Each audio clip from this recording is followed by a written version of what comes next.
Welcome to समिधा संस्कृतम। आज हम रुचिरा तृतीयो भाग है जो कि कक्षा 8वीं की संस्कृत की पाठ्य पुस्तक है, उसका छठा पाठ गृहम शून्यम सुताम विना पढ़ेंगे। गृहम शून्यम सुताम विना का अर्थ है पुत्री के बिना घर सूना है। सच में बेटियों के बिना घर सूना ही होता है। प्रस्तुत पाठ संवादात्मक शैली को आधार बनाकर लिखा गया है। यह पाठ समाज तक एक विशेष संदेश पहुंचाने का सफल प्रयास है। कन्याओं की हत्या पर रोक व उनकी शिक्षा हेतु निरंतर प्रयास भी इस पाठ का मुख्य ध्येय है। समाज में अभी भी यत्र तत्र लड़के और लड़कियों में भेद की मानसिकता देखी जाती है, जिसे समाज की प्रगति में बाधक मानते हुए दूर करना अत्यावश्यक है। संवादात्मक शैली के माध्यम से इस पाठ में इसी भेदभाव को मिटाने का प्रयास किया गया है। और संवादात्मक का अर्थ है आपस में बातचीत करना।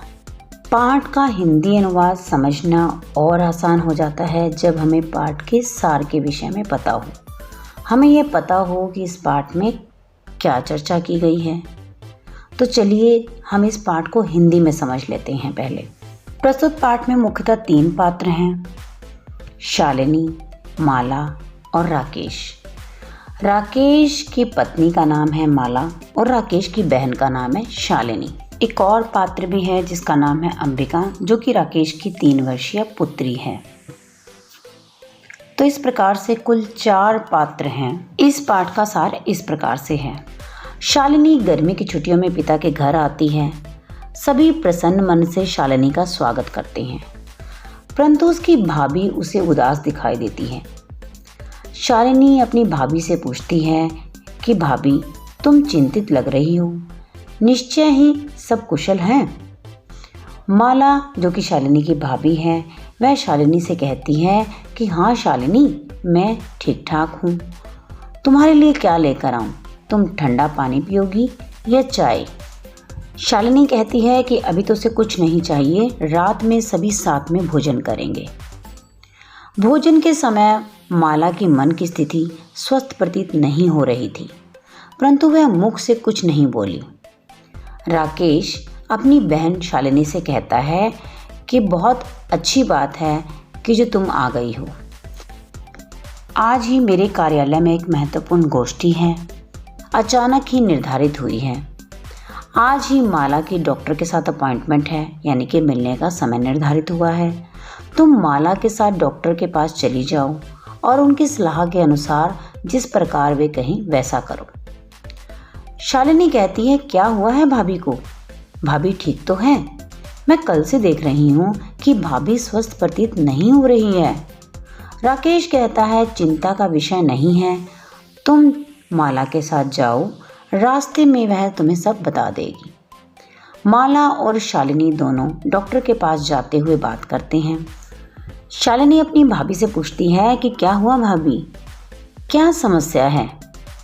माला कहती है, शालिनी, मैं 3 महीने की गर्भवती हूँ और तुम्हारे भाई का हठ है कि मैं लिंग जांच करवाऊँ और यदि कोख में कन्या हो तो गर्भपात करवा लूँ।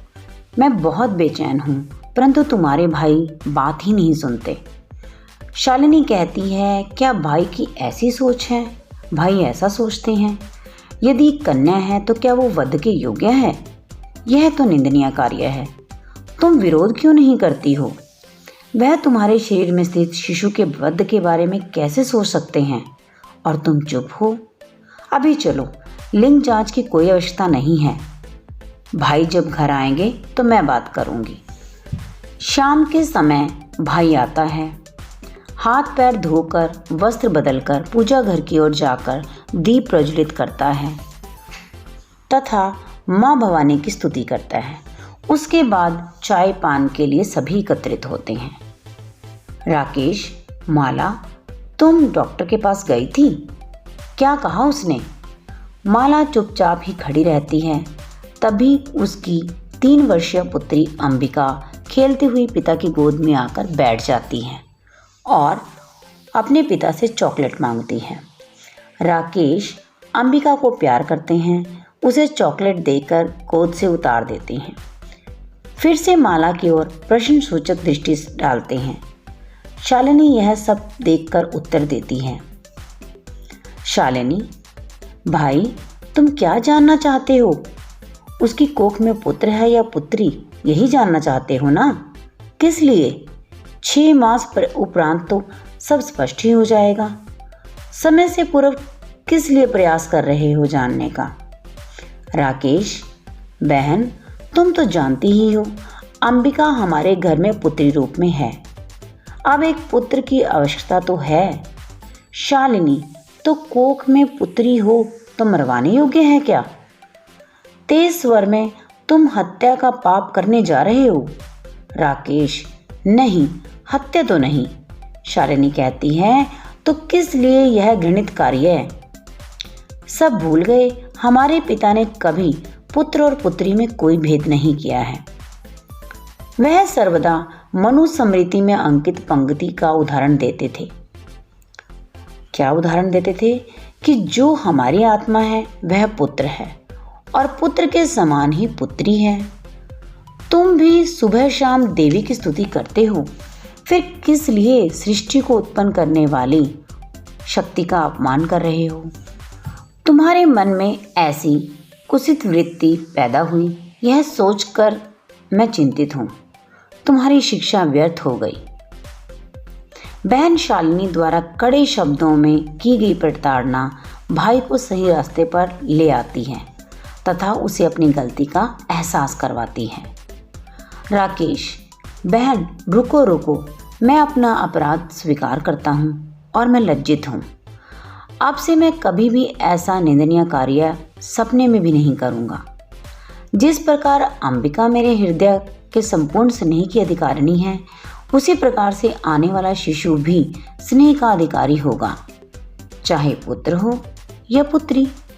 मैं अपनी निंदित सोच के प्रति पश्चाताप में मग्न हूँ। मैं कैसे भूल गया कि जहाँ नारी की पूजा होती है वहाँ देवता निवास करते हैं और जहाँ ये नहीं पूजी जाती वहाँ सब कार्य निष्फल हो जाते हैं। बहन, तुम्हारे द्वारा सन्मार्ग दिखाया गया, छोटी होते हुए भी तुम मेरी गुरु हो।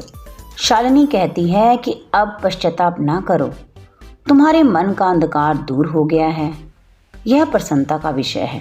भाभी आओ, सब चिंताएं छोड़कर अपने आने वाले शिशु के स्वागत की तैयारियों में लग जाओ। भाई तुम भी प्रतिज्ञा करो कि कन्या की रक्षा करने, उसे पढ़ाने में पूरे दिल से तैयार रहोगे। बेटी बचाओ बेटी पढ़ाओ, यह सरकार की घोषणा है, जो तब सार्थक होगी जब हम सब मिलकर इसको सार्थक बनाने का प्रयास करेंगे। तत्व ज्ञान के चिंतन में गार्गी, राजनीति, पराक्रम एवं शत्रुओं को पराजित करने में निपुण बालिका लक्ष्मीबाई, अंतरिक्ष वैज्ञानिक कल्पना चावला तथा खेल जगत में बैडमिंटन खिलाड़ी साइना नेहवाल ने जो ख्याति प्राप्त की है, वैसे ही स्त्रियां सभी दिशाओं में बल से युक्त हैं। अतः हमें हमेशा इन्हें प्रोत्साहित करना चाहिए। प्रस्तुत पाठ का मुख्य उद्देश्य समाज में फैली लड़के और लड़की की भेदभाव की मानसिकता को बदलना है। अब मैं आपसे ये आशा करती हूँ कि आपको हिंदी में ये पाठ अच्छी प्रकार से समझ आ गया होगा, क्योंकि यदि आपको हिंदी में ये पाठ समझ में आ चुका है तो संस्कृत से हिंदी व्याख्या करनी आपके लिए बहुत आसान हो जाती है। तो आज के लिए इतना ही। जल्द मिलेंगे इस वीडियो के सेकंड पार्ट में इस पाठ के हिंदी अनुवाद के साथ। तब तक के लिए take care and bye bye.